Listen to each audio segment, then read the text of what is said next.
लाना चाहिए, ये उनका मतलब था। वो कहते कि समाज का परिवर्तन करना पड़ेगा। राजनीति पर ध्यान देने वाले लोगों ने भी समाज की वृत्ति को बदलने में ध्यान उनको देना पड़ेगा। और तीसरी बात वो कहते कि ऐसा अगर होना है तो समाज में नायकों की जरूरत है। ऐसे नायक चाहिए जो स्वयं शुद्ध चरित्र हो, समाज के साथ घनिष्ठ आत्मीय संपर्क रखने वाले हो, समाज का उन पर विश्वास हो। उनके बहुत प्रतिभा संपन्न होने की जरूरत नहीं, ऐसे व्यक्ति के पास आवश्यक सब प्रतिभाएं समाज से चली आएगी। लेकिन बिना ऐसे नायकों से समाज परिवर्तन नहीं होगा। रविन्द्रनाथ ठाकुर ने उस समय कहा है, अभी स्वामी विवेकानंद जी के सार्ध जन्मशती का उल्लेख आया,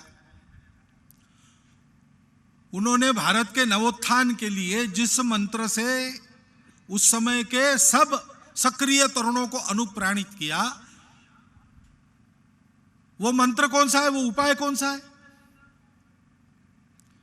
पहली बात वो कहते हैं प्रामाणिक रहो। दूसरी बात वो कहते कि निर्भय बनो, समस्याओं से भागो मत, समस्याओं का सामना करो। तीसरी बात वो कहते हैं कि अपने स्व गौरव पर पक्के रहो। जो अपने स्व के गौरव को नहीं मानता, जो अपने आप को हीन समझता है, उसकी उन्नति होने से रही। इसलिए अपने आप को अमृतत्व का पुत्र मानो। तुम्हारे पूर्वजों ने दुनिया को बहुत कुछ दिया है, इस देश ने दुनिया को बहुत कुछ दिया है, और देने के लिए उसके पास अभी बहुत कुछ है। उस अपने देश के मातृभूमि के स्वगौरव पर, अपने धर्म, जाति, संस्कृति, देश के स्वगौरव पर पक्के रहो।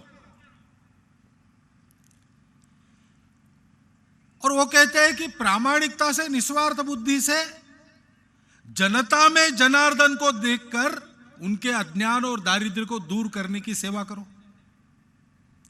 जीवन स्वार्थ के लिए मत लगाओ, कोई एक अच्छा काम पकड़ो और उसको पूर्ण रूप में साकार करने के लिए पूरा जीवन खपा दो। तुम्हारा जीवन, तुम्हारा जन्म असली मनुष्य जन्म होगा। ये उन्होंने दिया है संदेश। उसके आधार पर भारत के सब जीवन के क्षेत्रों में नवोत्थान का एक ज्वार आया, जिसने देश की स्वतंत्रता प्राप्त करा ली, जिसने समाज में अनेक सुधार लाए, और उन्हीं पदचिन्हों पर आगे चलने के लिए भी आज की तरुणाई चाहती है।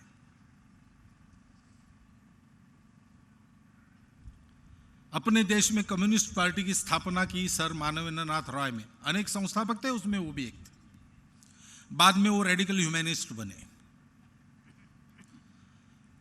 और अपने जीवन के अनुभव के निचोड़ के रूप में एक ग्रंथ लिखा, द रेडिकल ह्यूमैनिज्म। उसके अंतिम प्रकरणों में वो कहते हैं कि अपने देश के सामान्य व्यक्ति के हृदय में देशात्मबोध की चेतना जगाकर, देशात्मबोध यानी संपूर्ण देश मेरा है, ये देशात्मबोध, उसको जगाकर जब तक उसके सद्गुणों का स्तर ऊपर नहीं उठाया जाता, तब तक इस देश में कोई भला काम यशस्वी नहीं होगा। मैं जानता हूं कि यह बहुत लंबा रास्ता है, परंतु अगर यही एकमात्र रास्ता है तो फिर यही सबसे छोटा रास्ता है। स्वतंत्रता के बाद संविधान सभा में डॉक्टर बाबा साहब आंबेडकर ने भाषण किया। उन्होंने कहा कि बहुत महत प्रयास करने के बाद हमको ये स्वातंत्र्य मिला है। हमारे देश का इतिहास ऐसा नहीं है किसी शत्रु ने अपने दम पर अपने देश को जीता। हमारे आपसी झगड़ों के चलते विदेशी लोगों के सामने चांदी के तश्तरी में हमने अपना देश पेश किया। ये हमारे देश का इतिहास रहा है। बहुत प्रयास करके बहुत वर्षों के बाद उस पर चक्र से हम मुक्त हो गए हैं, स्वतंत्र देश के नाते अपना जीवन शुरू कर रहे हैं, उसके लिए संविधान बना है। लेकिन ध्यान रखना, झगड़ों की इतिहास की पुनरावृत्ति नहीं होनी चाहिए। यहां इस संविधान सभा में परस्पर विरोधी विचारों के शिविर गुट बनाकर हम यहां पर अलग अलग बैठे और एक दूसरे का विरोध करते हैं, लेकिन संपूर्ण समाज में एक बंधु भावना व्याप्त हो, इस पर हमको ध्यान देना पड़ेगा। नहीं तो ये संविधान अपने स्वतंत्रता की रक्षा नहीं कर सकेगा।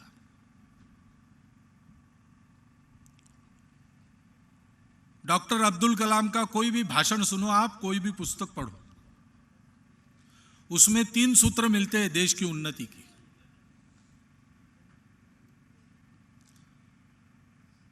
पहली बात कहते हैं कि वो आप विदेशों की ओर क्यों देखते हैं? अरे हमारे पास भी बहुत कुछ है दुनिया को देने के लिए, हमें भी दम है अपने बल पर अपनी उन्नति करने का। हम लोगों ने शक्ति की उपासना छोड़ दी, इसलिए 1000 वर्षों से हम परतंत्र रहे। 1000 वर्षों के पहले हम परतंत्र हुए, ऐसा डॉक्टर अब्दुल कलाम कहते हैं। और वो कहते हैं कि 1000 वर्षों के पहले जो परतंत्र नहीं थे, उन्होंने शक्ति की उपासना छोड़ दी। उस समय तो अपने देश के सब लोगों को हिंदू ही कहा जाता था। शक्ति की उपासना छोड़ दी हिंदुओं ने, इसलिए हम परतंत्र हुए, डॉक्टर अब्दुल कलाम कहते हैं। फिर वो कहते हैं कि ये शक्ति सेना की, पुलिस की, शस्त्रास्त्रों की नहीं होती, शक्ति लोगों की होती है। इसलिए देश के उत्थान के लिए लोक शक्ति का जागरण करना चाहिए। और लोक शक्ति का जागरण करने के लिए अरुणाचल में एक जगह उन्होंने भाषण दिया। उन्होंने कहा कि अपने प्राचीन संस्कृति के संस्कारों का पुनरुज्जीवन करना चाहिए। प्राचीन संस्कृति के संस्कार, ये शब्द समझ लीजिए। अपनी प्राचीन परंपरा में कई रूढ़ी कुरीतियां घुस गई, संस्कार में वो नहीं आता है, जो अच्छी बातें वो आती है। अपने प्राचीन संस्कृति ने जो जो अच्छी बातें हमको सिखाई है, उनका पुनरुज्जीवन करना चाहिए। उसके पुनरुज्जीवन की आवश्यकता है। अब ये सब लोग संघ के स्वयंसेवक नहीं थे, ये सब अलग अलग प्रकार के लोग हैं। स्वतंत्रता के पहले के कुछ लोग हैं, कुछ बाद के लोग हैं, लेकिन अपने अनुभव से उपाय एक ही बताते हैं। सबका उपाय मिलता है, करने वाले हमें। संघ के जो निर्माता थे डॉक्टर हेडगेवार, उनके जीवन में तो दूसरा काम नहीं था। बचपन में अनाथ हो गए थे, बहुत दरिद्रावस्था में डॉक्टरी की शिक्षा अपनी उन्होंने पूर्ण की। कलकत्ता में उनको डॉक्टरी की शिक्षा के लिए इसलिए भेजा गया था कि वहां क्रांतिकारकों से संपर्क करेंगे, क्योंकि नागपुर के तत्कालीन सार्वजनिक जो नेता थे, उन्होंने देखा था कि ये जो किशोर है, इसकी परिस्थिति कैसी भी हो, लेकिन ये 2 काम नहीं छोड़ता। एक यानी अपना कर्तव्य पूरा करना, विद्यार्थी का कर्तव्य होता है पढ़ाई करना, तो पढ़ाई में हमेशा वो अव्वल आते थे, पहले 10 में रहते थे। और किसी भी परिस्थिति में देश के हित में चलने वाले किसी काम में अपना प्रत्यक्ष योगदान होता है तो उसको करना ही करना, छोड़ना नहीं, करना ही करना। ये गुण देख के उनको भेजा गया। वहां क्रांतिकारकों के संपर्क में आए, अनुशीलन समिति के सर्वोच्च सदस्य बने। उनकी लोकमान्य तिलक, सावरकर जी, गांधी जी, डॉक्टर अंबेडकर साहब, मदन मोहन मालवीय जी, क्रांतिकारकों के साथ उनसे संबंध ही थे। इन सबसे उनकी चर्चाएं होती रहती थी। उनके ध्यान में आया कि सबको लगता है सामान्य समाज में देशात्मबोध की चेतना, सामान्य समाज में संपूर्ण एकता और उनके सद्गुणों की वृद्धि किए बिना अच्छे काम यशस्वी नहीं होंगे। तो सब कामों को पूर्ण करने वाला एक काम ये कैसे हो सकता है?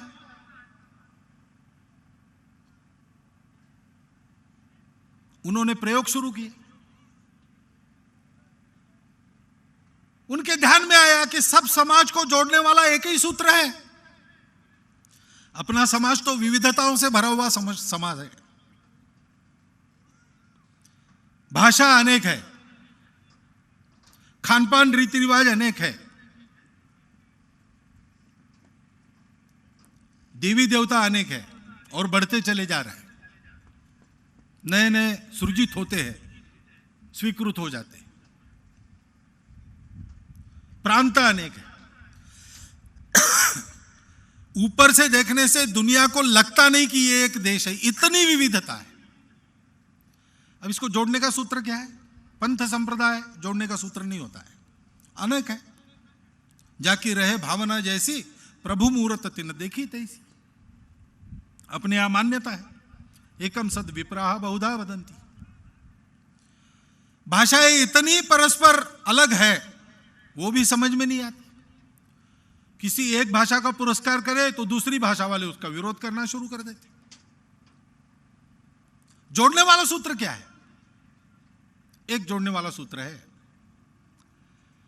इस देश में इतिहास पूर्व प्राचीन समय से ये सारी की सारी विविधताएं साथ बिना झगड़ा किए, एक दूसरे को सम्मान देते हुए, एक दूसरे के विकास में सहभागी होते हुए चलती आई है। जन्म बिभ्रति बहुधा विवाचसम नाना धर्माणम पृथ्वीम यथौकसम सहस्त्र धारा धर्मिणस्य मे दुहा ध्रुवैव धेनुरन प्रस्फुरन्ति। अनेक धर्मों के मानने वाले और अनेक भाषाओं को बोलने वाले लोगों को धारण करने वाली हे पृथ्वी माते, स्थिर होकर सहस्त्र धाराओं से दुग्ध प्रदान करने वाली गाय के समान मुझे शस्य प्रदान करो। ये इस देश में प्राचीन समय से चलती आई हुई प्रार्थना है। हमको तब से पता है कि ऐसा होता है, लेकिन हमको हमारी संस्कृति ने सिखाया कि विविधता में एकता है, एक से ही विविध बने हैं। विविधता के मूल में एकता देखो, एकता तुम देख लोगे तो जीवन में तुम पूर्ण हो जाओगे, कोई अभाव नहीं रहेगा। विविधता को जोड़ने वाला जो एक तत्व है उसका साक्षात्कार कर लो, ये तुम्हारा जीवन का परम लक्ष्य है, उपभोग नहीं। और इसलिए त्याग और संयम पूर्वक जीवन जियो, कृतज्ञता पूर्वक जीवन का उपयोग परोपकार के लिए करो। दुनिया ने तुमको दिया है, तुमको दाम दुगना वापस करना है। अपने जीवन में समर्थ बनो, सामर्थ्य का उपयोग दुर्बलों की रक्षा के लिए करो। अपने जीवन में दोनों हाथ से कमाकर धनी बनो, हजार हाथ से उसका वितरण करते हुए लोगों के अर्थाभाव को दूर करो। जीवन ऐसे जियो, ये सिखाने वाली संस्कृति वो सबको जोड़ती है। कोई भी पंथ संप्रदाय हो, भारत से निकला हुआ, भारत का किसी भी भाषा का बोलने वाला हो, किसी भी प्रांत का रहने वाला हो, कोई भी खान पान रीति रिवाज उसका हो, वन पर्वतों में रहने वाले वनवासी बंधुओं से लेकर तो बड़े बड़े शहरों में रहने वाले धनी मानी लोगों तक, सबके मन की ये भावना समान है। बाकी दुनिया में ऐसा नहीं है मान्यता के रूप में। यह मान्यता सबको जोड़ती है। और ये केवल मान्यता नहीं है,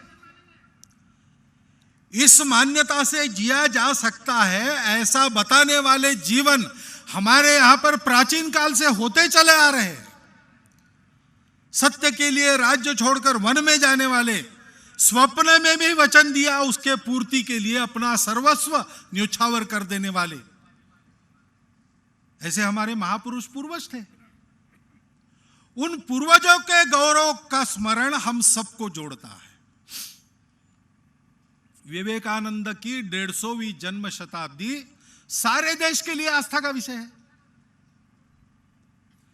स्वातंत्र्य के लिए स्वयं का सर्वस्व न्योछावर करने वाले हमारे स्वातंत्र्य योद्धा संपूर्ण देश की आस्था का गौरव का विषय है। सबको स्फूर्ति होती है उससे। इन लोगों ने किसके लिए प्रयास किया? हिमालय सागर पर्यंत की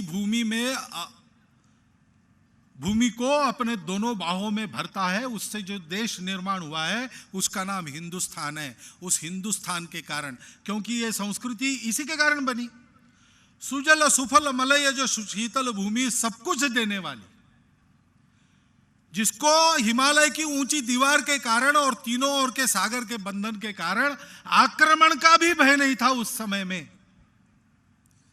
ऐसे देश में हमारे पूर्वज पैदा हुए तो उन्होंने यह सीखा कि अपने पास भरपूर है, कोई दूसरा आता है बाहर से, एक तो आएगा ही नहीं, आएगा तो लड़ाई करने की क्या जरूरत है भैया, तुमको चाहिए तुम भी आओ हमारे साथ बसो, तुम भी खाओ, भरपूर देती है ये भूमि, तुम्हारी भाषा अलग है, देवी देवता अलग है, कोई बात नहीं, हमारे यहां पहले से ही अलग अलग चलता है। इस भूमि ने इस संस्कृति को दिया, समाज के स्वभाव को बनाया, समाज की चिंतन को इस प्रकार की दिशा दी, परोपकार की दिशा दी। इसलिए जल जन जंगल जमीन सहित वह अखंड भारत की, हिंदुस्तान की मातृभूमि वो जगत जननी है। उसके मिट्टी के एक एक कण कण में हम चैतन्य का दर्शन करते हैं। उसके प्रति भक्ति सबके पास समान है। कितना भी आपस में लड़ाई झगड़ा चलता हो, जब देश पर परचक्र आता है सारा समाज एकजुट होकर खड़ा होता है। ये तीन बातें भारत में जब तक है तब तक भारत की उन्नति होती है। इन तीन में से कोई एक बात टूटती है तो बाकी दो भी धीरे धीरे उनका क्षरण होना पड़ता है, होते जाता है, और उसके कारण फिर देश की हानि होती है। ये जो संस्कृति के प्रति आस्था, उसके अनुसार जीवन जीने का प्रयास, पूर्वजों के प्रति गौरव भावना मन में उसकी धारणा, और मातृभूमि के प्रति अव्यभिचारी भक्ति, इससे मिलकर जो भाव बनता है उस भाव को कहते हैं हिंदू भाव। इस भाव को दुनिया में प्रचलित नाम दूसरा नहीं है। हम भी उसको हिंदुत्व कहते हैं, दुनिया भी इसी को हिंदुत्व कहती है। उस भाव को भूले इसलिए देश की अवनति हुई, देश विघटित हो गया, आत्मविस्मृत हो गया, आत्मसम्मानहीन हो गया। फिर मुट्ठी भर बर्बर आक्रामकों ने दूर दूर से आकर इतने बड़े गुणवान लोगों के देश को, संपन्न देश को देखते देखते उत्तर से दक्षिण तक पादाक्रांत कर लिया। इतिहास है, हिंदू भाव को जब जब भूले आई विपद महान, भाई टूटे धरती खोई मिटे धर्म संस्थान। ये अपने इतिहास का निष्कर्ष है। उस हिंदुत्व के आधार पर संपूर्ण समाज को जोड़ना। परीक्षा में जब कोई कठिन प्रश्न आता है, प्रश्न पत्रिका देखने के बाद, तो हम उसको बाद में करते हैं, पहले जो आसान प्रश्न है उसको छुड़ाते हैं। संपूर्ण समाज में जो लोग जानते हैं और मानते हैं कि हम हिंदू हैं, उनको हम संगठित करेंगे, उनका एक बल संपन्न, वैभव संपन्न, नीति संपन्न जीवन खड़ा करेंगे, जिससे देख के वो जानते हैं लेकिन मानते नहीं है, ऐसे लोग मानने लगेंगे। जानते हैं लेकिन स्वार्थ के कारण मानते नहीं है, ऐसे हिंदू आज अपने देश में है, वो मानने लगेंगे।